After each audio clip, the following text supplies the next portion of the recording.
የሚለውን ነገር ያየነው ነው። ሁለት ጥቅስ እንመለከትና ኢንሻአላህ ወደፊት እንሄዳለን ማለት ነው።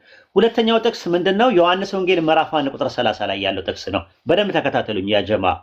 ክርስቲያኖች ኢየሱስ ክርስቶስ ቅድመ ሕልውና አለው ብለው እንደ ማስረጃ ነገር አድርገው ከሚያቀርቡት ተወዳጅ ጥቅሶች መካከል ሁለተኛው ጥቅስ ምንድነው? ዮሐንስ ወንጌል ምዕራፍ 1 ቁጥር ከእናንተ ማንም ፊተኛ ሊሆን የሚወድ ቢኖር የእናንተ ባሪያ ይሁን አለ። ፊተኛ ለሚለው ቃል የገባው ፕሮቶስ የሚለው ቃል።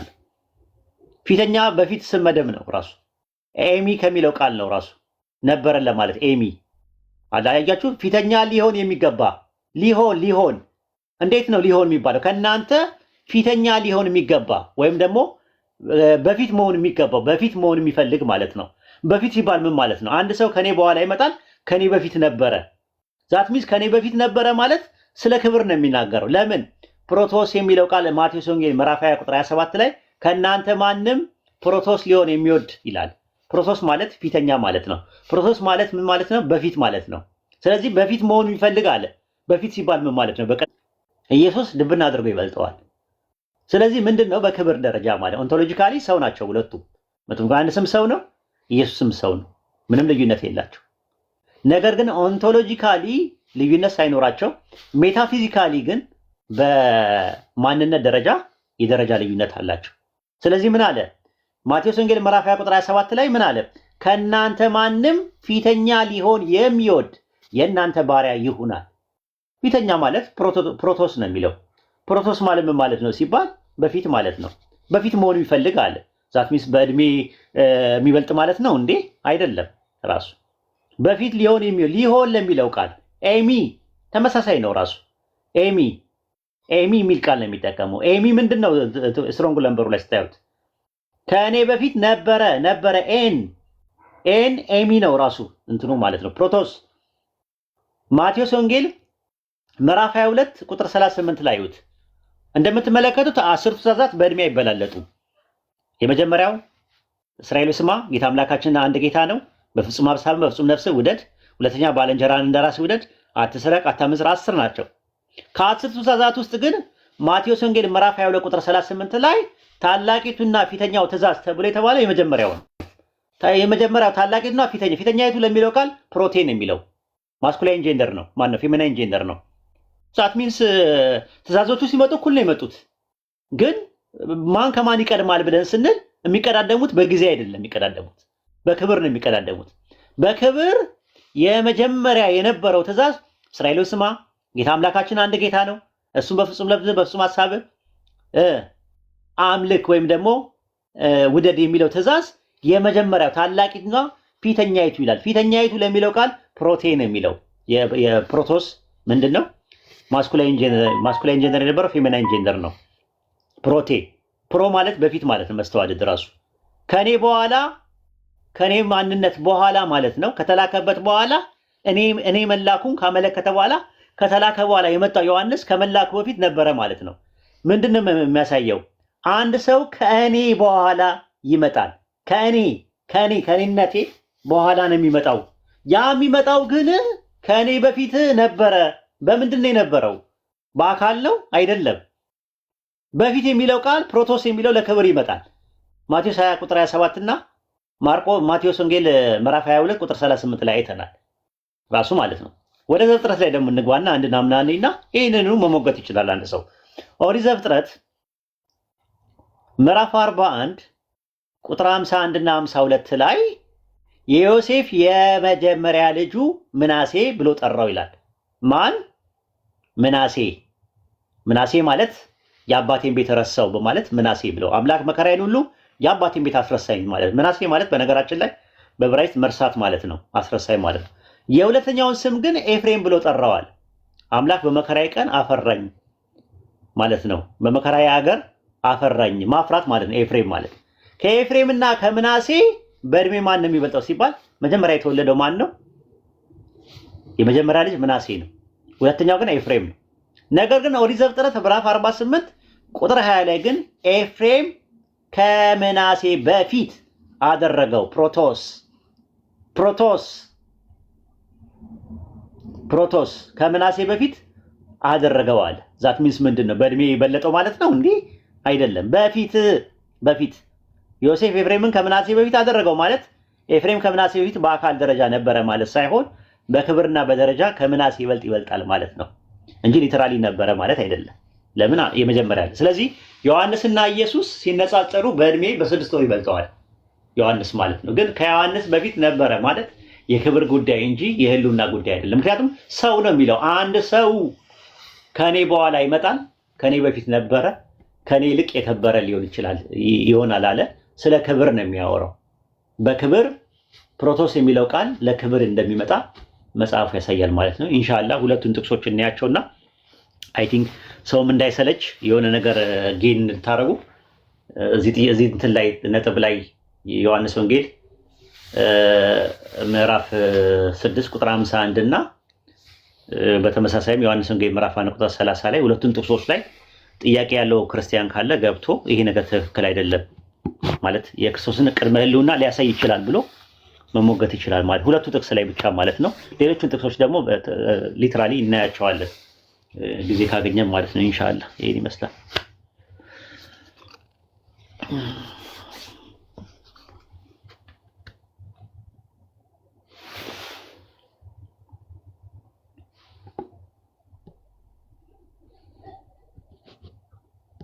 ኮሜንት መስጠት ትችላላችሁ። በስለ ያላችሁ ኢሳቅ አቡበከር እስማኤል አሚር አሰላሙ አለይኩም ወራህመቱላሂ ወበረካቱ።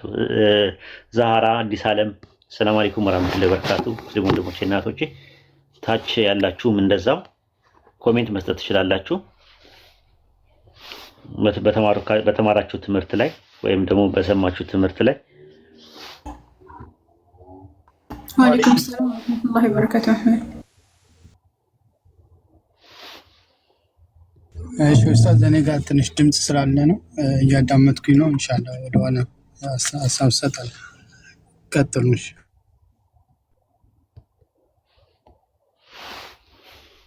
ጀዛከላሁ ኸይራ። እኔ ምንም ሀሳብ የለኝም። አሪፍ ትምህርት ነው። አላህ መልካም ስራህን ይቀበል። አሚን። እሺ ኡስታዝ ጀማል ካለ ማለት ይችላል። እሱ ስለሚያውቃቸው ክርስቲያኖች በጥቅሱ ላይ ጥያቄ ያላችሁ ክርስቲያኖች ካላችሁ መግባት ትችላላችሁ።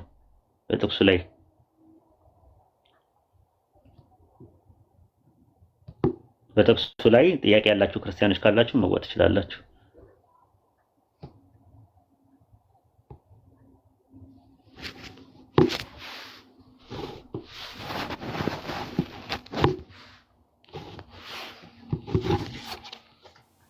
ኦኬ ክርስቲያን ሰላም ብያለሁ።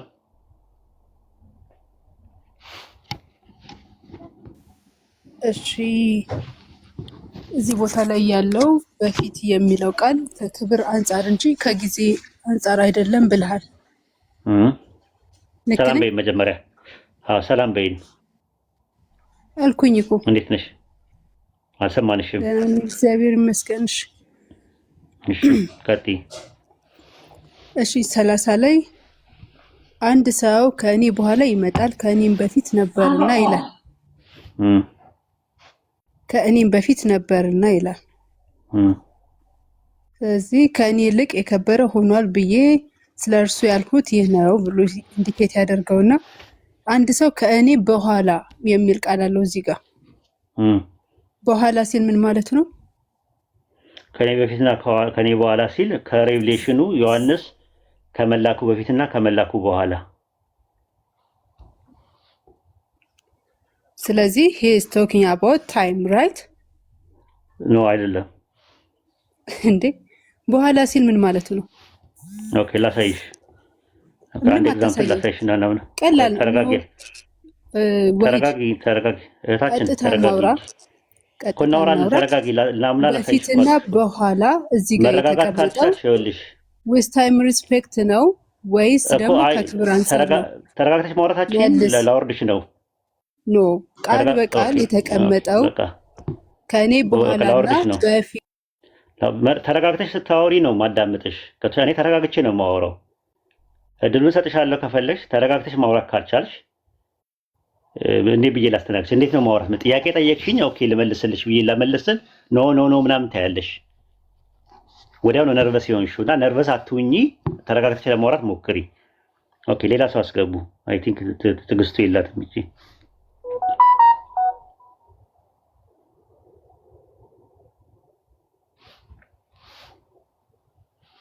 እሺ ሌላ ሰው አስገቡ በቃ።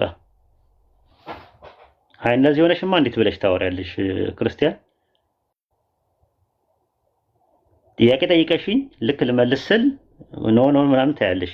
አውርቼ እስከምጨርስ መጠበቅ አለብሽ። ከዛ በኋላ ነው ካልተመለሰ አልተመለሰም ምናምን ብለሽ እንትን ማለት ምችው ማለት ነውና ካልተረጋጋሽ እንዴ ብሎ መከባበር ይቻላል። ወልድ ሰላም ብያለሁ። እንዴት ነህ? ሰላም ነው። እንደምን አለ? እንዴት ነህ? ደህና ነው ወይ? እግዚአብሔር ይመስገን። ደህና ናችሁ? እንደምን ነህ? ሰላም ነኝ ያለው። እንዴት ነህ? ሰላም ነህ? ሁለት ጥቅሶችን አቅርበናል እና ከሁለቱ ጥቅሶች የመጀመሪያው ጥቅሱ ላይ ሂድበትና ወደ ሁለተኛው መሄድ ትችላለህ ማለት ነው። የመጀመሪያው ጥቅስ ላይ አርጊመንቱ ገብተዋል።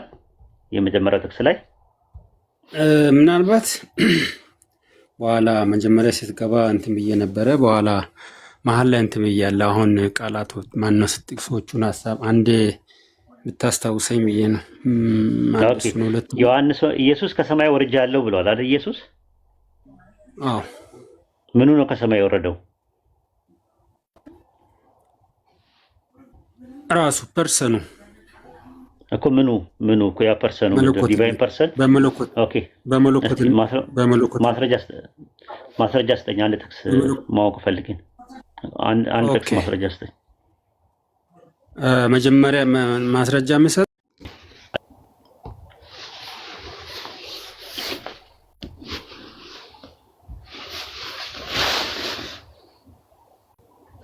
ኦኬ እንዳልክ ሰላም ብያለሁ።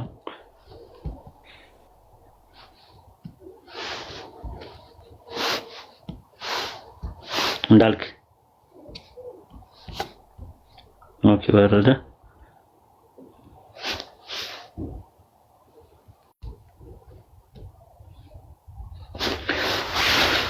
ኦኬ ቦታ ክፍት ቦታ አለ።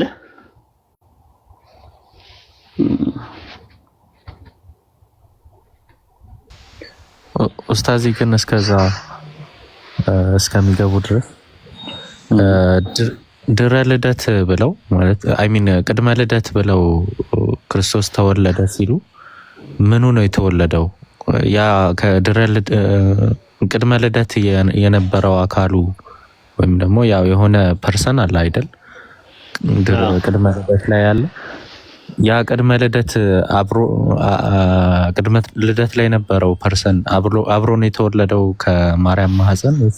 እንዴት ነው እሱን ነገር እነሱ የሚረዱት?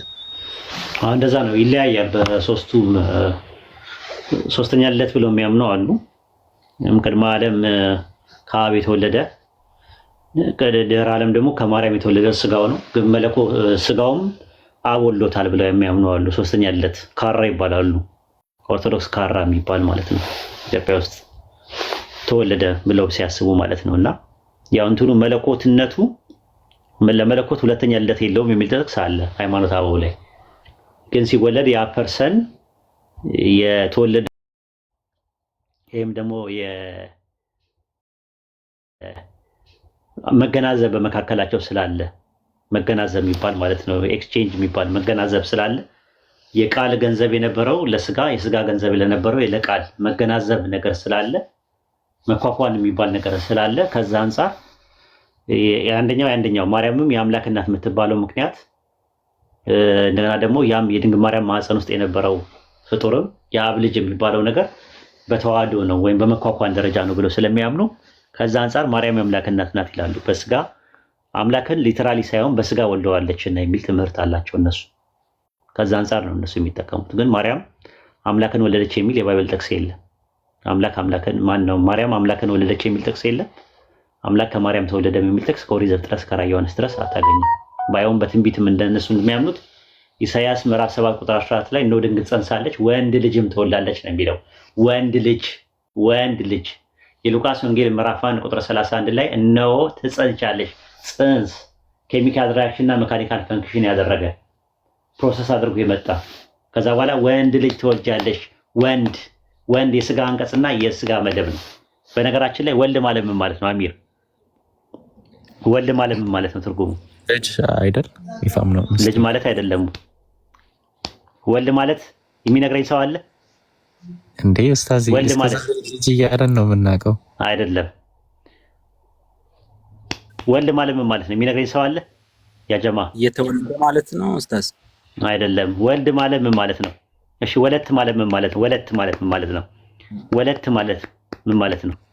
ወለት በግዕዝ ወለት ባሪያ ማለት ነው። አገልጋይ ነው አይደለም። ወለት ማለት ሴት ልጅ ማለት ነው። ወለት ማለት ሴት ልጅ ማለት ነው። ወልድ ማለት ምን ማለት ነው? ትርጉሙ ወንድ ማለት ወልድ ማለት ወንድ ልጅ የስ ወንድ ልጅ ወንድ ልጅ ምን ይባላል በግዕዝ? ምን ይባላል በግዕዝ? ወልድ ይባላል። እንዳትረሱ። ወልድ ማለት ወንድ ልጅ ማለት ነው። ወለት ማለትስ? ወለት ጻፉልኝ። ወለት ማለት ነው። ወለተ ሐና ወለተ ማርያም ሲባል ሴት ልጅ ማለት ነው። ሴት ልጅ ናት። ወለት ሴት ማለት ነው። ወልድ ግን ማለት ወንድ ልጅ ማለት ነው። ለምሳሌ በግዕዝ ላይ ብትመለከቱት የግዕዙን ባይብል ላይ አንዴ ላውጣላችሁ። የሉቃስ ወንጌል ምዕራፍ 1 ቁጥር 31 ላይ ምንድን ነው የሚለው? ወናሁ ትጸንሺ ወትወልዲ ወልደ ወትሰምዩ ስሞ ኢየሱስ ይላል። ወልድ ወንድ ልጅ ለሚለው ቃል በግዕዝ ምንድን ነው የሚለው?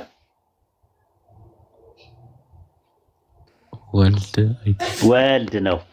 ኢሳይያስ 7:14 ላይ አሁንም ግዕዙ ላይ እንግባና ኢሳይያስ 7:14 ላይ ኢሳይያስ ምዕራፍ 7 ቁጥር 14 ላይ ናሁኪ በእንተ ዝሙ ይበልኩም እግዚአብሔር ትምህርተ ናሁ ምልክት ይሰጣቸዋል ጌታ ራሱ። ናሁ ድንግል ጸንሳለች፣ ወትወልድ ወልደ ወንድ ልጅ ትወልዳለች፣ ወትሰምዮ ስሙ አማኑኤል ስሙንም አማኑኤል ብላ ትጠራዋለች ይላል። ወልድ። ስለዚህ ወልድ ማለት ምን ማለት ነው? ትርጉሙ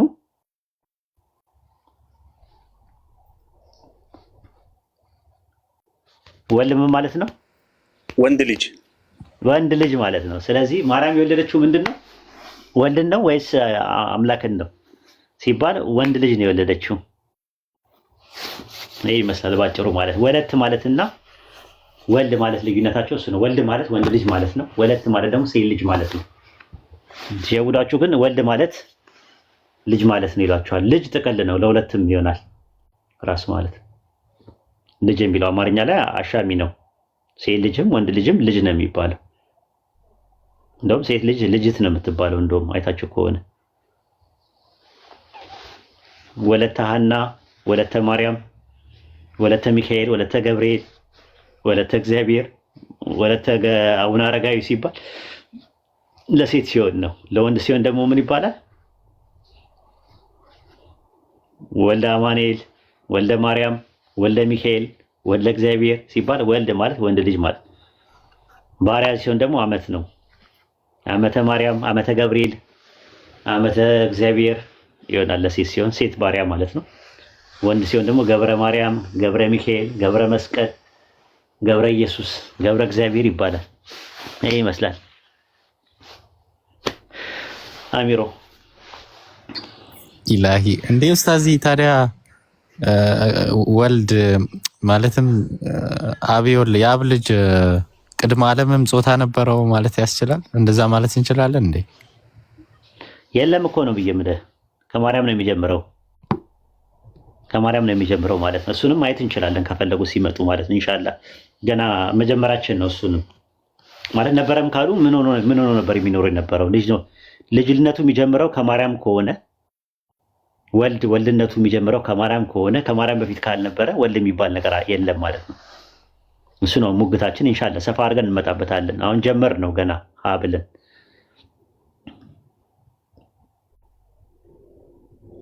ግልጽ ነው አሚሮ? በጣም አዲስ ነገር ነው። የሚገርም ነው።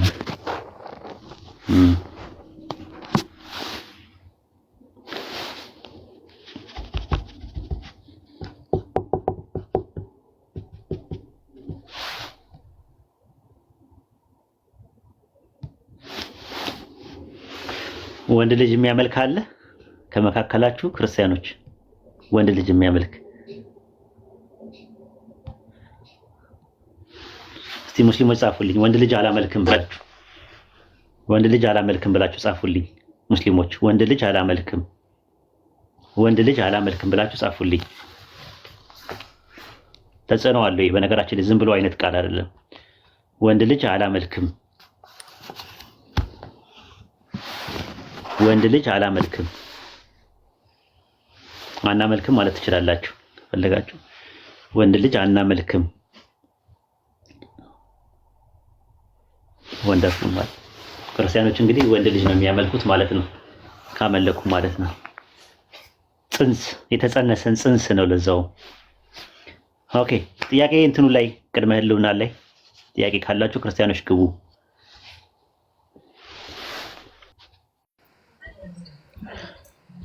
ኡስታዚ ጠያቂ ከሌለ እኔ አንድ ልጠይቅና እታች ሆናለሁ ለወገኖች ቦታ። በቃ አይ እንደዚህ እናደርጋለን።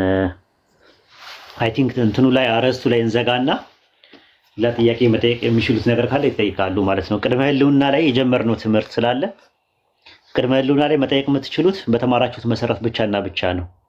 ከዛ ውጭ ያሉ ጥቅሶችን ኢንሻአላህ ተራ በተራ ስለምናያቸው ጥርስና ምላሱን እየነቀስና እያደማን እያንዳንዱን አንድ በአንድ ነው ምናየው ማለት ነው። አሁን ዛሬ ዮሐንስ ወንጌል ምዕራፍ 6 ቁጥር 51 ላይ ያለውን ከሰማይ የወረድኩ ሲል ምን ማለት ነው የሚለውን እና የዮሐንስ ወንጌል ምዕራፍ 1 ቁጥር 30 ላይ እና 31 ላይ አንድ ሰው ከኔ በፊት ነበረ ከኔ በኋላ ይመጣል ይላልና በፊት እና በኋላ የሚለው ነገር ከዮሐንስ ዲስፔንሴሽኑን ካመጣበት በፊትና በኋላ ነው። ለምሳሌ እሱን አንድ ልጅቷ ልመልስላት ስል አውቃ ያፈነችኝ ፈርታ ስለሆነ ነው ሐሳቡን እንዳይል ማለት ነው። ይሁት ጥቅሱን ዮሐንስ ወንጌል 10:8 ላይ ከኔ በፊት የመጡ ሁሉ ሌቦችና ወንበዴዎች ናቸው አለ። አሁን እሷ ልጅቷ ልታመጣ የነበረው ምንድነው? ከእኔ በፊት ነበረ ሲል እኔ የሚለው ከዮሐንስ እኔነት በፊት ነበረ። ዮሐንስ ከሚባለው እኔነት እኔ የሚለው ነገር ታይምን ካመለከተ ከዮሐንስ እኔነት በፊት ኢየሱስ ነበረ ወደሚል ትምህርት ልትመጣ ስትል ዮሐንስ ወንጌል 10 ላይ ያለውን ጥቅስ ላመጣባት ስል ደንግጣ ነው እንትን ያለችው። ቁጥር 8 ላይ ይሁት ከእኔ በፊት የመጡ ሁሉ ሌቦችና ወንበዴዎች ናቸው አለ። ከማ በፊት? ከእኔ በፊት ከእኔነቴ በፊት ማለት ነው። እንደሷ ከሆነ ከኢየሱስ እኔነት በፊት የመጡ አሉ ወይ? ከእኔ በፊት ታይምን የሚያመለክት ከሆነ ኢየሱስ ታይም ይቀድመዋል ማለት ነው። ከእኔ በፊት ካለ እኔ ከሚለው እኔነቱ በፊት ቀደም ብሎ ታይም ይቀድመዋል። ስለዚህ ከኢየሱስ በፊት ኢየሱስ እኔ ከሚለው ማንነቱ በፊት ኤግዚስታንሱ በፊት የመጡ አሉ። ምኖች ናቸው አለ? ሌቦችና ወንበዴዎች ናቸው አለ። ይሄን ነበር ለማምጣት የፈለኩት የነበረው ማለት ነው። ገና ልክ ናምና ላንጣልሽ ብዬ ኤግዛምፕል ስሰጣት አላስወራለች ማለት ነው ልጅቷ። እንግዲህ ያው ብትረጋጋ ጥሩ ነበር፣ ብታዳመጣት ጥሩ ነበር። ኦኬ እንግዲህ እዚህ ጥያቄ ላይ የሌላችሁ ሰዎች ዩኒቨርሲቲዎቹን ሊስቶች አግኝቻለሁ ዛሬ አነጣጥሬ ከዚህ በኋላ የምሰራው ዩኒቨርሲቲዎች ላይ ነው ማለት ነው። አይ ቲንክ መሬት ላይ ያለው ስራ ይበቃናል ራሱ ማለት ነው። እና ከዛ አንፃር ነው የተለያየ ዩኒቨርሲቲዎች ነው የምንጀምረው። እስቲ የዩኒቨርሲቲዎቹ አዲስ አበባ ዩኒቨርሲቲ ጀማ ኮንታክት አድርጌያለሁ። አዲስ አበባ ዩኒቨርሲቲ ማለት ነው አንደኛ የመጀመሪያው። ሁለተኛ ወልቂጤ ዩኒቨርሲቲ ጀማዎችን እንትን ብያለሁ። ሶስተኛ ወራቢ ዩኒቨርሲቲ፣ አራተኛ ጎንደር ዩኒቨርሲቲ፣ ጋምቤላ ዩኒቨርሲቲ፣ ዲላ ዩኒቨርሲቲ፣ አርባ ምንጭ ዩኒቨርሲቲ፣ ደብረ ብርሃን ዩኒቨርሲቲ፣ እሺ ደሴ ካምፓስ፣ ወሎ ዩኒቨርሲቲ፣ ወልዲያ ዩኒቨርሲቲ፣ እሺ ወላይታ ሶዶ ዩኒቨርሲቲ፣ እሺ ሌላ ድሬዳዋ ዩኒቨርሲቲ፣ ጅማ ዩኒቨርሲቲ፣ ድሬዳዋ በቃ እንዳለ የሀገሪቷን ዩኒቨርሲቲ እንትኖች ጀማዎች ኮንታክት አድርጌያለሁ። ከዚህ በኋላ እነሱ ላይ ነው ማተኩረው ማለት ነው። በየክልሉ የነበሩት ጨርሰናል። በተቻለና አቅም በየክልሉ እያስገባን ሆሳናም አስገብተናል። ከዚህ በፊት 30 ልጆች አስመርቀን እንትን ብለናል። አሁን የመሬት ስራ ጨርሰናል። አሁን ዩኒቨርሲቲ ነው የተማረው ኃይል ላይ ለማተኮር ነው ያሰብነው። ኢንሻአላህ እንደው አድርጉልን ማለት ነው። ኢንሻአላህ የዩኒቨርሲቲ ተማሪዎችን ኮንታክት ሲፈልጉ ማንኛውም የዩኒቨርሲቲ ተማሪ ሙስሊሞች ካላችሁ ኮንታክት ማድረግ ትችላላችሁ ማለት ነው። ፓራራሊ አካዳሚክን እና ሪሊጅን የሆኑ እንትኖችን ፓራራሊ ለማስኪድ ማለት ነው። መሰረት ጥለን ለማለፍ ማለት ነው። ከዛ እርስ በርሳቸው እየተማማሩ ይሄዳሉ ማለት ነው። ከዛ እኔም ጡረታ አወጣለሁ ማለት ነው። ከኮምፓራቲቭ ሪሊጅን ለነፒኬ ተዋዋለሁ አስረክባለሁ ማለት ነው።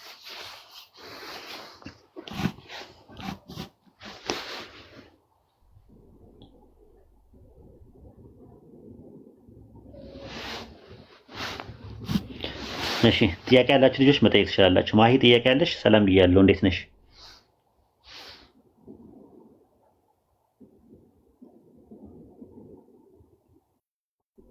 እንዴት ነህ? ደህና ነህ ወይ? እንዴት ናችሁ ሁላችሁም? እንዴት ነሽ? ደህና ነሽ? ጠፋሽ እኮ የዋሽታውን ሽብን ምንድነው? ምን ተገኝቶ ነው? ኧረ አለሁኝ። ምን ጠፋለሁ ብለህ ነው? አለሁኝ ከስር ቁጭ ብዬ እየሰማሁኝ ነው የምውለው። ኦኬ ማሻአላ።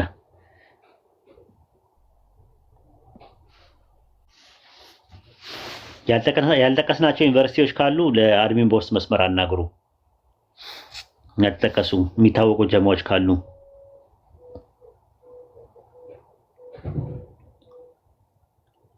የዩኒቨርሲቲዎች ያልጠቀስናቸው ዩኒቨርሲቲዎች ኖረው ግን ጀማ ያለበት ካለ ኮንታክት አድርጉን።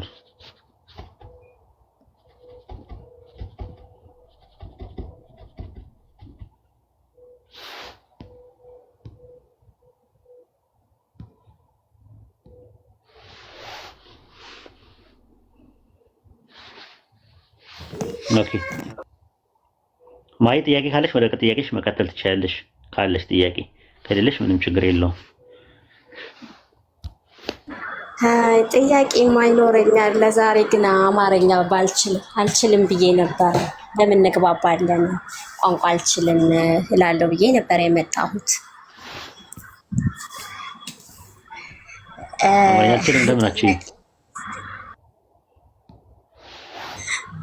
ጥያቄው ስለሚከብደኝ ዛሬው። ኦኬ ትችያለሽ ሲሞክሪ። ግን ኡስታዝ የሚገርም ነው። አሁን ለምሳሌ ቅድመ ህልውና አለው ከተባለ ካልን እኮ ኢየሱስ ክርስቶስ አምላክ ነው ማለት እኮ ነው። ጉድ እኮ ነው ዛሬ የሰማሁት። ግን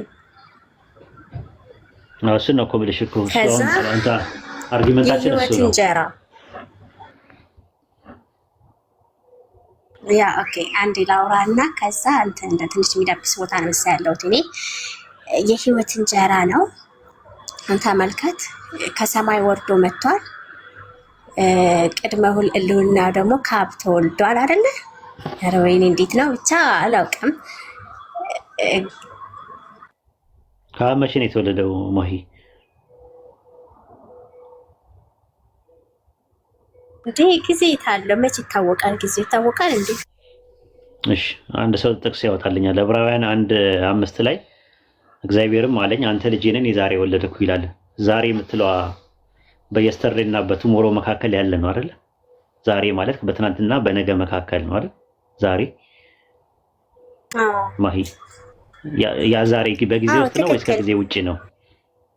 ከጊዜ ውጪ ነው ወይስ በጊዜ ውስጥ ነው? እንዴ በጊዜ ውስጥ ነው እንጂ። ስለዚህ መነሻና ጅማሮ አለው ማለት ነው ኢየሱስ።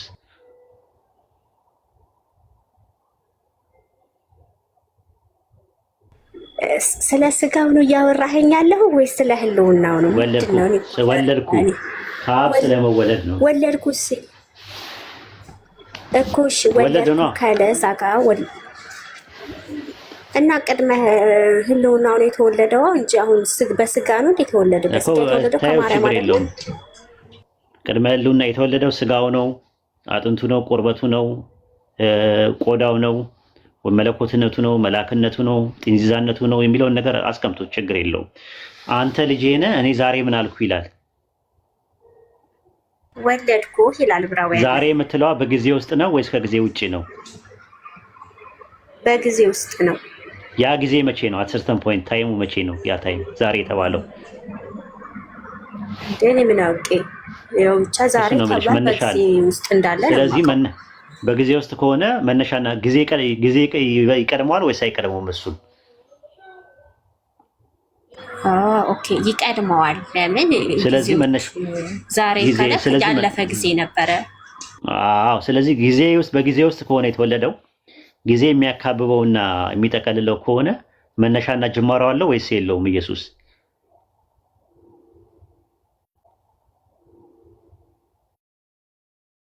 ስለዚህ መነሻና ጅማሮ ያለው ነገር ፍጡር ነው ማለት ነው።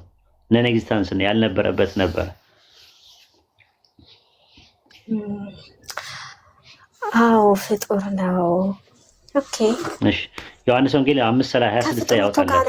የተገናኘው እንዴት ይገናኛል ከፍጡር ጋር? አሁን ስለ ህልውና እያወራች ስለመፈጠሩ ምንድነው? አደባለቀው ህልውናው ከየት ነው የተወለደው? ከአብ ነው የተወለደው አይደለ?